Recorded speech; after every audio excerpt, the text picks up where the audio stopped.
Friends, how are you all? This is me Mohit Lisari and you are watching our YouTube channel बिलॉजिकल।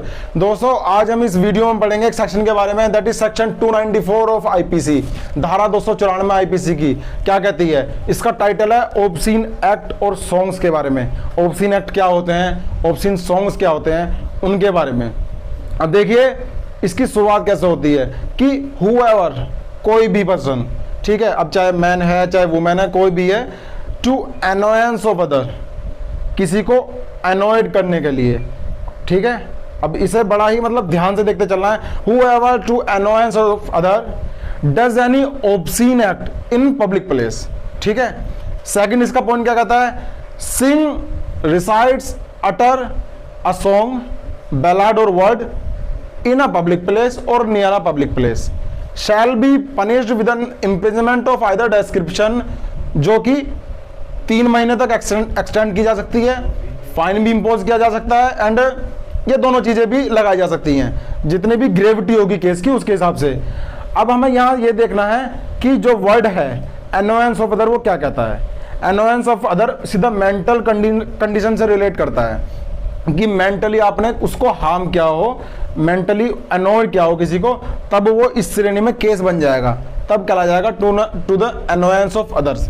दूसरा क्या था? Obscene act. Obscene act का direct संबंध morality और decency से है। मोरालिटी और decency time to time describe की जा सकती हैं, प्लेस टू प्लेस डिस्क्राइब की जा सकती हैं। जरूरी नहीं कोई कुछ एक्ट आपने कर दिया वो मेरी जहाँ पे मैं रहता हूँ वहाँ पर इनडिसेंट कहलाया जाए, इमोरल कहलाया जाए, ऐसा कुछ नहीं है। हो सकता है वो आपकी जगह इमोरल हो, इनडिसेंट हो, लेकिन जरूरी नहीं है वो मेरी जगह हो। और ये भी जरूरी नहीं है कोई आज कोई जो एक्ट है वो इमोरल है और 20 साल बाद 50 साल बाद वो इमोरल रहे, इंडिसेंट रहे या ना रहे। तो ये time to time, place to place पर डिपेंड करता है, ठीक है। ये हो गया ओब्सीन एक्ट के बारे में। ओब्सीन एक्ट का संबंध डायरेक्टली इमोरलिटी से है, इनडिसेंसी से है। मतलब जब आप किसी को किसी के थॉट्स को सेक्सुअली इम्प्योर करते हैं, इनडिसेंसी शो होती है, इमोरलिटी शो होती है आपके किसी एक्ट से, तब वो एक्ट ओब्सीन एक्ट कहलाया जाता है, ठीक है।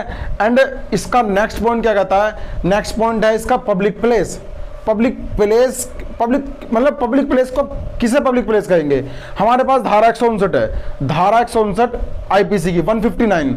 वहां पर पब्लिक प्लेस की डेफिनेशन को डिस्क्राइब तो नहीं किया गया है, लेकिन उस सेक्शन में वर्ड यूज किया है पब्लिक प्लेस, और जो उस सेक्शन में पब्लिक प्लेस वर्ड यूज किया हुआ है वही मीनिंग पब्लिक प्लेस का इस सेक्शन के अकॉर्डिंग होगा, 294 के अकॉर्डिंग।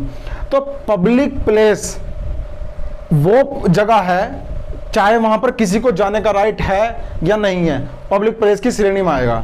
मतलब कोई भी जगह, अगर कोई पब्लिक प्लेस है वहां पर किसी को जाने का राइट है या नहीं है, तो भी वो पब्लिक प्लेस ही माना जाएगा। ये नहीं है कि कोई पब्लिक प्लेस है जब आपको वहां जाने का राइट होगा तभी वो पब्लिक प्लेस की श्रेणी में आएगा, ठीक है। दूसरा एक सर्कमस्टेंसेस ये क्रिएट हो सकता है कि सपोज मैंने अपनी प्राइवेट प्रॉपर्टी में कोई पब्लिक शो ऑर्गेनाइज किया गया है, ठीक है। तो क्या अगर वहां पे कोई ऐसा एक्ट होता है तो क्या मेरी जो शो चल रहा है, पब्लिक शो चल रहा है, प्राइवेट प्रॉपर्टी पे है, प्राइवेट प्लेस है, तो क्या वो श्रेणी में शो बन जाएगा? इस कैटेगरी में शो, मतलब इस कैटेगरी में ऑफेंस बन जाएगा? यस, बन जाएगा ऑब्वियसली, क्योंकि शो तो पब्लिक है ना, पब्लिक यहाँ पे आ रही है, वेदर उन्हें वहां पे जाने का राइट नहीं है। आपने शो को पब्लिकली ऑर्गेनाइज किया है, ठीक है, जाने का राइट है वहां पर या नहीं है वो मैटर नहीं करता, तो ये भी पब्लिक प्लेस की श्रेणी में आ जाएगा।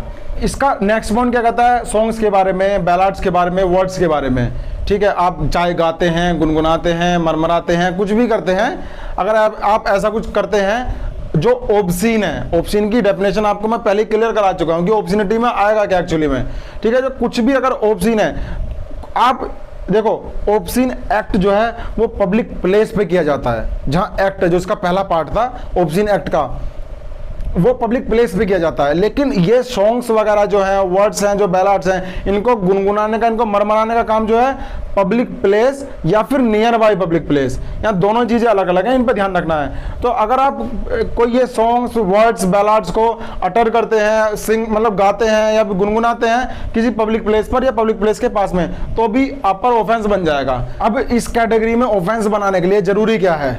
सबसे पहले ये देखते हैं ऑब्सीन एक्ट। ऑब्सीन एक्ट का होना जरूरी है, ठीक है। दूसरा वो किसी को एनोय करे, मेंटली एनोय करे, इसका होना भी बहुत जरूरी है। तीसरा वो पब्लिक प्लेस पर होना चाहिए। इन तीनों चीजों का होना जरूरी है। ये नहीं है मैंने कोई ऑप्शन एक्ट करा और वो पब्लिक प्लेस पे किया, ठीक है, और वो लेकिन वो किसी को एनोय तो करता नहीं है, इस वहां पर मेरे मतलब वहां पर इस कैटेगरी में ऑफेंस नहीं बनेगा।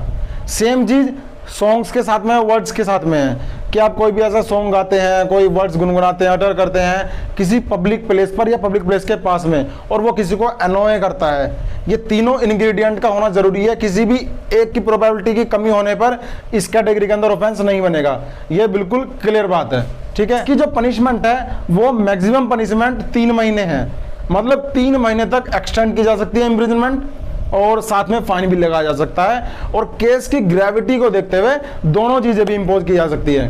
तो इसी के साथ हमारा सेक्शन 294 यहाँ पर क्लियर होता है, खत्म होती है वीडियो। अगर आपको वीडियो पसंद आया है then please share and distribute knowledge, increase knowledge and subscribe this channel. Thank you, bye bye, good day, take care.